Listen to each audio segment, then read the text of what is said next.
Have you ever wondered how a computer actually reads? Oh, that's a profound question, actually. Right, because, it doesn't have a brain. Yeah. It doesn't understand poetry or emotion. So how does it actually know what a word means? Well, for decades it didn't. A word given to a machine was literally just a meaningless string of characters. Like a barcode. Exactly like a barcode. The computer had no idea that dog and puppy were related at all. They were just two completely different files. But obviously that changed. To understand how predictive text works on your phone today, or how translation algorithms got so eerily accurate, we're taking a deep dive into a foundational 2013 Google breakthrough. It was an absolute paradigm shift. It really was. And we're drawing our insights today from a really detailed Wikipedia breakdown of a model called Word2vec. A classic. Yep. Our mission here is to skip the dense computer science jargon, keep the mind-blowing aha moments, and explore how researchers essentially taught machines the meaning of language. By turning words into math. Exactly. But to get to that point, we first have to understand how this algorithm transforms a piece of text into a specific location on a very complex map. Right, the spatial concept. Yeah. At its core, Word2vec is what's called a shallow two-layer neural network. It digests a massive corpus of text. We're talking millions or billions of words. Just a huge amount of data. And it maps every unique word to a high-dimensional vector space. Okay, so let's unpack this.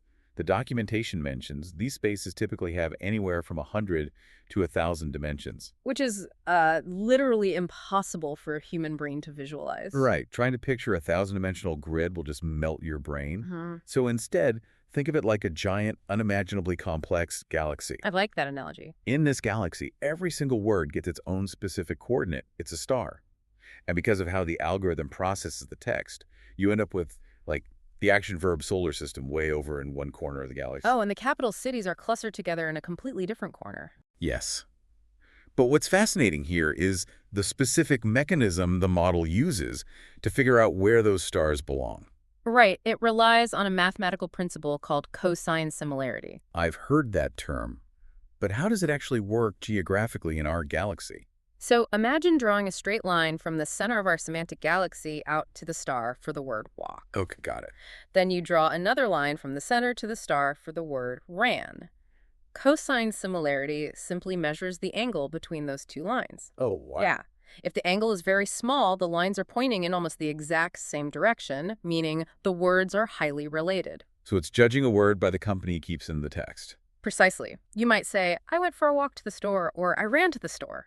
The surrounding context is virtually identical. Right, so the math literally pushes their stars closer together. Their angle shrinks. That makes so much sense. And the same mechanism applies to, like, geographical relationships too, right? Absolutely. The lines drawn to Berlin and Germany will have a very narrow angle between them. It even works for transitional words. But and however are mathematically mapped as neighbors because they serve the exact same contextual function in a sentence. Because they're always surrounded by the same types of opposing clauses. Exactly. Okay. But knowing that every word gets a coordinate based on its neighbors still leaves a massive question. How does it calculate the coordinates from scratch? Yes. The breakdown of Word2vec shows it doesn't just use one method. It relies on two distinct model architectures to learn these representations. The two engines under the hood. They're known as Continuous Bag of Words, or CBOW, and the Continuous Skipgram model. CBOW and skipgram. Right. Both of them iterate over the vast text corpus, sliding a window over a few words at a time, but they approach the math from completely opposite directions. So when you look at how CBOW operates, it's essentially playing a massive game of Mad Libs. It's a fill-in-the-blank test. That's a great way to put it. It takes the surrounding context words, combines their mathematical values, and uses that combined context to predict the missing middle word. Right. So if the sentence is, the cat blank on the mat, CBOW looks at the cat on and the mat and mathematically guesses that the missing center word is probably sat. And we actually call it a bag of words because it assumes the order of those context words doesn't even matter. Wait, really? Yeah, mat, the on cat, would yield the exact same prediction. That is wild. And then you have the other architecture, skipgram, which flips the entire process inside out. Right, so if CBOW is playing Mad Libs, skipgram is like being given a single word and being asked to hallucinate the entire sentence around it. Exactly. You feed the machine the word sat. And it has to predict that the surrounding neighborhood of words is likely the, cat, on, and mat. You give it the center point, and it hallucinates the neighborhood. Yep. And skipgram introduces a really interesting technical nuance here. It doesn't treat all the surrounding words equally. No. It actually weighs nearby context words more heavily than distant ones, so the word immediately next to sat has much more influence on the math than a word 5 spots away. Which makes intuitive sense. Yeah. I mean, the word cat is far more related to sat than the word the at the very beginning of the sentence. Precisely. So is one of these engines objectively better than the other? Well, the authors noted a specific trade-off. CBOW is generally much faster to train because it's kind of smoothing over the context. Okay. But skipgram, because it forces the model to predict multiple different context words from a single starting point, does a much better job representing infrequent or rare words. So it squeezes more signal out of less data. You got it. Let's linger on the math powering these predictions for a second, though, because the architecture is described in the source as linear softmax. Which is quite the mouthful. Yeah, and I want to make sure you listening to this can really visualize what the machine is actually doing when it guesses a word. Okay, let's break it down. Let's stick with the cat sat on the mat. In standard bag of words models, the context is just a simple tally, right? The appears twice, cat appears once. Right. But in continuous bag of words, the system takes that simple tally and multiplies it by a massive matrix. And multiplying by a matrix sounds incredibly abstract. So think of this matrix like a giant audio mixing board in a recording studio. Oh, I love the mixing board analogy. Every single word in the English language has its own slider on this board. When the machine is trying to predict the missing word in the cat blank on the mat, it pushes up the sliders for the, cat, on, and mat. And by pushing up those specific sliders, the mixing board outputs a massive list of numbers, basically one raw score for every single word in its vocabulary. Thousands of numbers. Exactly. And finally, the system applies a mathematical function called softmax. Softmax simply takes all those raw scores and squashes them into a probability distribution that adds up to 100%. So the machine looks at the output and says, I am 90% sure the missing word is sat, 5% sure it's slept, and 0.001% sure it's refrigerator. Exactly. But here is the crucial part. How does it learn? If it guesses refrigerator and gets it wrong, it reaches back into that giant mixing board and slightly adjusts the internal connections. The weights. The weights, yes. Mhm. It adjusts them so that SAT gets a higher score next time. It does this billions of times until the sliders are perfectly tuned. And whether the system uses CBOW to predict the center word or skipgram to predict the surrounding words, that linear softmax structure, that mixing board is essentially the same, isn't it? It is. The only difference is the specific goal it is trying to maximize during training. Okay, so once these engines finish crunching the data, once they finish adjusting millions of sliders on that mixing board, the resulting model accidentally unlocks something that mimics human reasoning. Yes.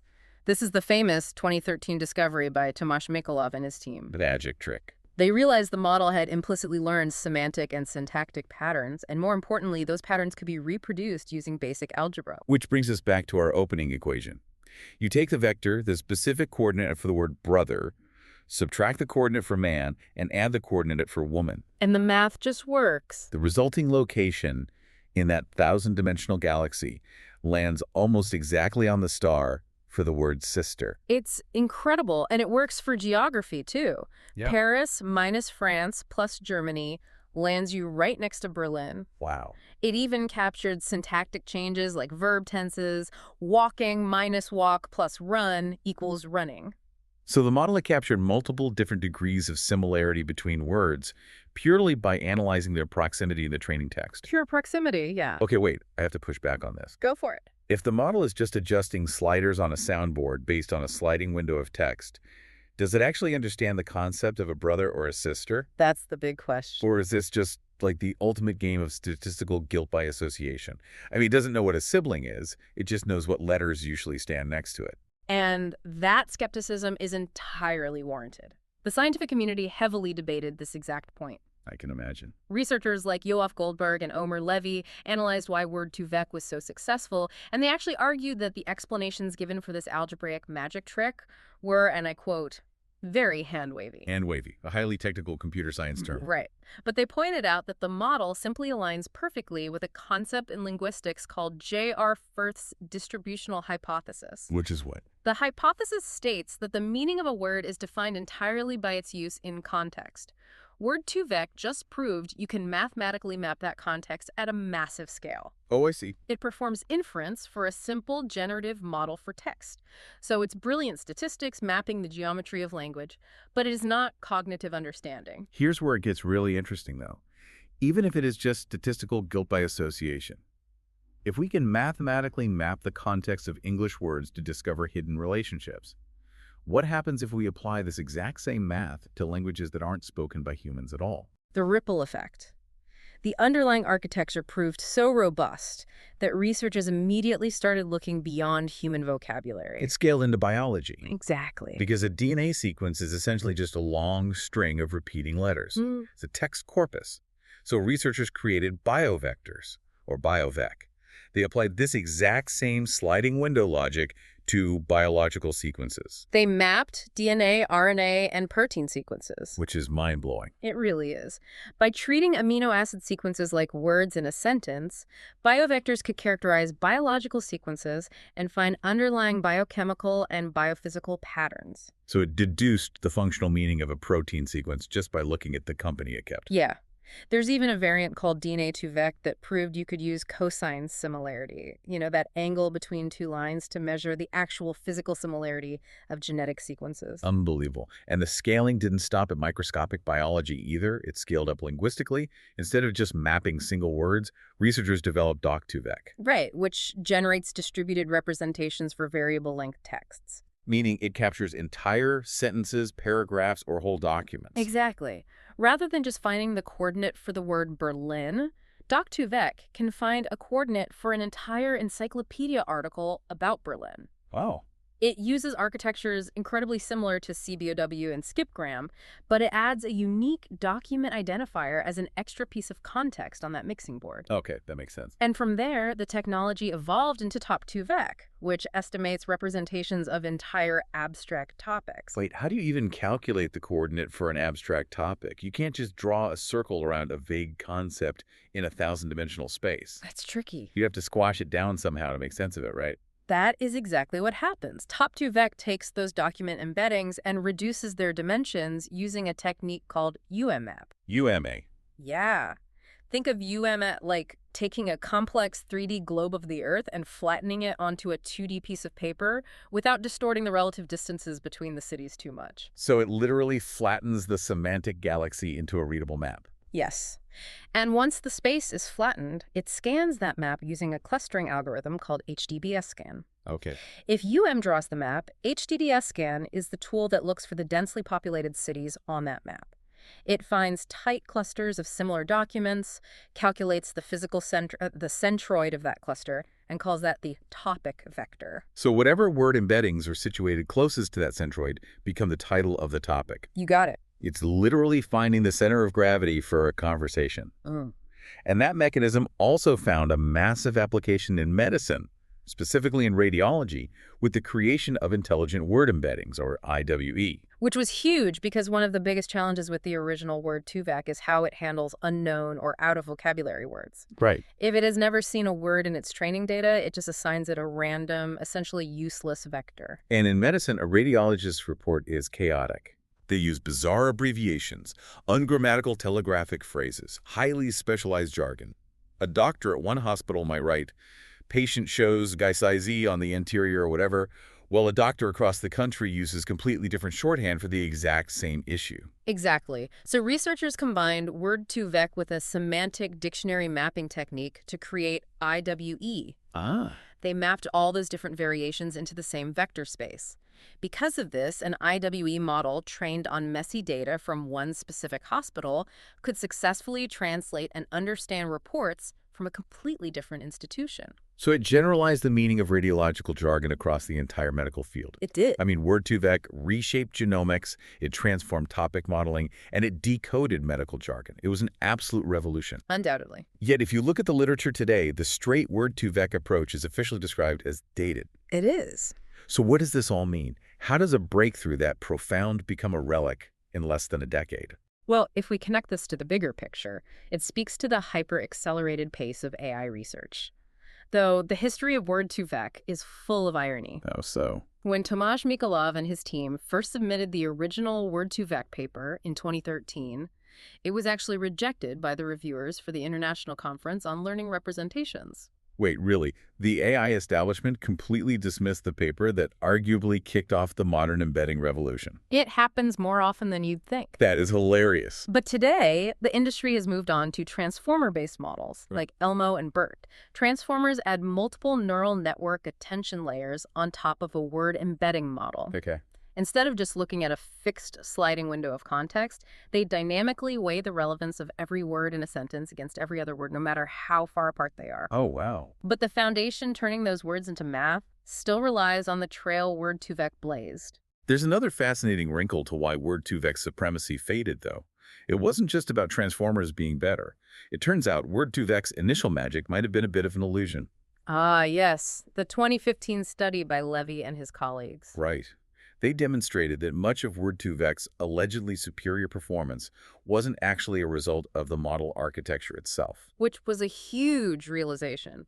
CBOW and skipgram weren't necessarily the secret sauce. The superior performance was heavily driven by the choice of specific hyperparameters. And hyperparameters are basically the little dials and knobs the researchers tune before they start training the model. Exactly. For instance, subsampling high-frequency words. Words like the or and appear so often they provide almost no informational value. Right. Tuning the dial to remove or subsample them speeds up training and clarifies the data. Another dial is the context window size. The authors found a sweet spot of a 10-word window for skipgram and a 5-word window for CBOW. Looking at 5 words to the left and 5 words to the right. Yep. Then there is the training algorithm itself. You can use something called hierarchical softmax. Okay, what is that? Instead of calculating the probability for all 50,000 words in the dictionary every single time it guesses a word, it uses a Huffman tree. A Huffman tree. Think of it like playing 20 questions. Is the word a noun? Yeah. Yes.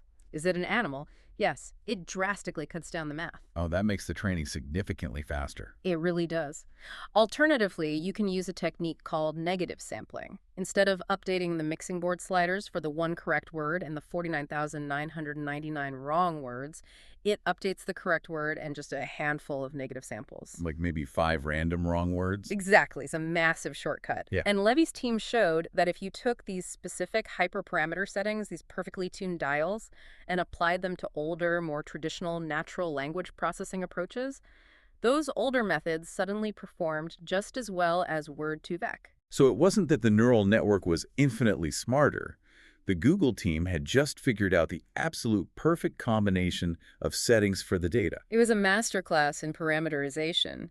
The documentation details how dramatically these parameters affect model quality. Overall accuracy inherently increases with the number of words used in training and the number of dimensions in the vector space. But there's a massive computational cost to turning those dials up, isn't there? Huge. Mikolov's team reported that doubling the amount of training data results in an increase in computational complexity, mathematically equivalent to doubling the number of vector dimensions. Yikes. Yeah, the curve gets steep incredibly fast. This perfectly explains why companies spend billions of dollars on data centers to train these things. Every time you turn the dial up to make the model a little smarter, the math gets exponentially harder. It does. In fact, one study from 2017 found Word2vec only really outperforms older techniques, like latent semantic analysis, if it's trained on a medium to large corpus, meaning more than 10 million words. Yeah. If you have a small data set, the older models actually work better. Because there is no single magic algorithm in AI. It is always an interplay between the architecture, the sheer volume of data, and the precise tuning of the hyperparameters. Right. For a skipogram model on a medium corpus, the absolute sweet spot seemed to be 50 dimensions, a window size of 15, and 10 negative samples. It's really like finding the exact recipe for a cake. You can't just throw ingredients in a bowl. The oven temperature and the baking time matter just as much as the flour itself. That's a perfect analogy. So let's bring this all full circle. To you listening to this deep dive right now, why does a 2013 algorithm that is now officially considered dated actually matter to your daily life? It's a valid question. It matters because the legacy of Word2vec is literally at your fingertips. The next time you use a predictive text feature on your phone, Hmm? or you watch your browser seamlessly translate a foreign web page, or you read an article about AI analyzing thousands of medical reports to find a cure, you are looking at the direct descendants of Word2vec. It fundamentally shifted the paradigm from rule-based linguistics to distributional semantics. It proved mathematically that meaning is, in fact, just the company a word keeps. And that leads me to a final thought I want to leave you with. We've spent this whole time talking about words and DNA and documents. But let's apply this logic to something a little closer to home. Oh, boy. If an algorithm can perfectly deduce the deep semantic meaning of a word simply by mathematically mapping its closest neighbors, could that exact same distributional principle be applied to us? That is a wild thought. Right? If a computer mapped all your digital connections, your interactions, your geographic proximities, your friends, Uh-huh. would it understand your meaning better than you do? Are you just the sum of the company you keep? Something to think about. Thank you for joining us on this deep dive. We'll catch you next time.